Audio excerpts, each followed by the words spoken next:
Good morning, 5th class. Welcome to class 5th. This is your first day in class 5.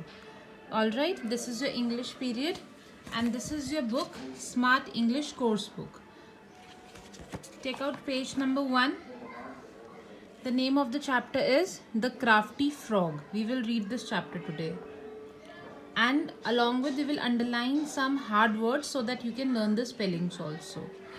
Those who don't have books can read the chapter from here only. The name of chapter is The Crafty Frog. What is the meaning of crafty? First of all, crafty means clever. Clever means chatur, chalak. First paragraph.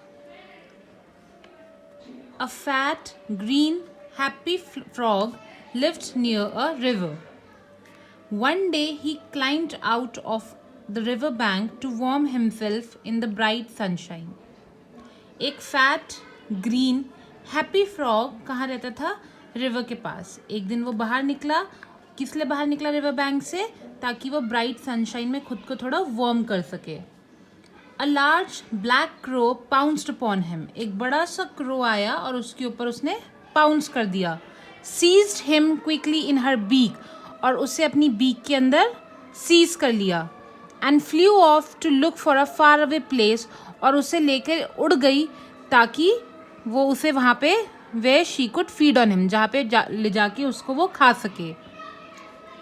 Undisturbed. The poor frog was terrified. बेचारा frog क्या हुआ? डर गया. What a tasty meal you will make for me, she thought. उसने खुद से सोचा, crow ने, कि आज कितना टेस्टी मील मिला है मुझे. The frog knew he was close to his end. Frog जानता था कि अब वो नहीं बच सकता. But decided that he would not show that he was afraid. पर उसने सोचा कि मैं ऐसा शो नहीं करूँगा कि मैं डर गया हूँ. And would think of how he could save himself. और उसने सोचा कि इस समय मुझे ये सोचना चाहिए कि मैं खुद को कैसे बचा सकता हूँ. Soon they reached a lonely dark cave. जल्द ही वो कहाँ पहुँच गए? एक अकेली डार्क केव यानी गुफा में. The crow was about to pierce the frog. Crow frog में होल करने ही वाला था. With her sharp beak. This is the sharp beak of the crow. When he suddenly laughed loudly. इतने में फ्रॉग जोर जोर से हंसने लगा. You are about to die. Why do you laugh, you fat fool, the crow cried. What did the crow say? Crow said to frog that you are about to die. तुम मरने वाले हो तो तुम हंस क्यों रहे हो? Why do you laugh? We are both about to die, said the frog. Frog ने क्या कहा? What did frog answer? कि मैं अकेले नहीं मरने वाला, हम दोनों मरने वाले हैं. My good friend the hooded serpent will make a meal of you. मेरा बहुत अच्छा फ्रेंड है. Serpent mean snake. वो यहाँ आता ही होगा और वो तुम्हें खा लेगा. The crow was alarmed. Crow एकदम से घबरा गया. She picked up the frog. उसने फ्रॉग को उठाया और उड़ गया. She lighted on the top of a tall tree. कहाँ जाके बैठा क्रो? अब एक टॉल ट्री के टॉप पे जाके बैठा. Ready to eat up the frog. और फ्रॉग को खाने ही वाला था. When the wily creature, who is the wily creature? Wily creature is frog. Wily means clever. इतने में फ्रॉग ने दोबारा कहा, my friend the cat will be here in a minute. अभी कैट यहाँ आती ही होगी. She will be delighted to see the feast waiting for her. और वो तुम्हें अपना खाना देख के बहुत खुश हो जाएगी. मतलब कि फ्रॉग ने क्रो को दोबारा से डराने की कोशिश करी कि अभी कैट यहाँ आ जाएगी और वो तुम्हें देख के बहुत खुश होगी और तुम्हें यहाँ आके खा जाएगी. Delighted means happy. The crow trembled with fear. Crow फिर से डर गया. And once again flew off with the frog hanging from her beak. और एक बार फिर फ्रॉग को अपनी बीक में पकड़ के लेके चला गया. She flew to a deserted temple. अब की बार क्रो कहाँ गया? डिजर्टेड. डिजर्टेड मतलब जहाँ कोई नहीं आता. ऑन अ हिली रॉकी हिल. कहाँ पे था वो टेम्पल? एक रॉकी हिल पे. Laugh all you wish you foolish frog but there are no friends here to save you.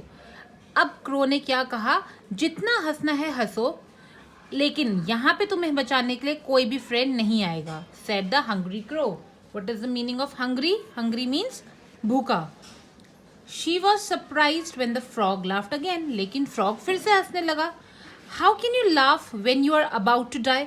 अब तुम क्यों हंस रहे हो? अब तो तुम मरने वाले हो. किसने? क्रो ने फ्रॉग से पूछा. Turn the page. You have brought me to a Shiva temple. क्या कहा फ्रॉग ने? कि तुम मुझे शिवा टेम्पल पे ले आए हो. और ग्रेट लॉर्ड शिवा मुझे यहाँ पे कभी नहीं मरने देंगे. The great Lord Shiva will not allow me to die here, said the frog. Okay, class? So today you will read this page, chapter number 1, The Crafty Frog. You will read this page till here and we will continue the reading tomorrow. You have to underline few words like climbed, sunshine, feast, meal, then cave means gufa, pierce, sharp, then hooded, serpent, alarmed, delighted, friend, deserted, hanging, and brought. And you will write these words in your notebook and you will learn the spellings of these words. And you all have to read this chapter once again, and tomorrow we will continue the reading. Thank you, class.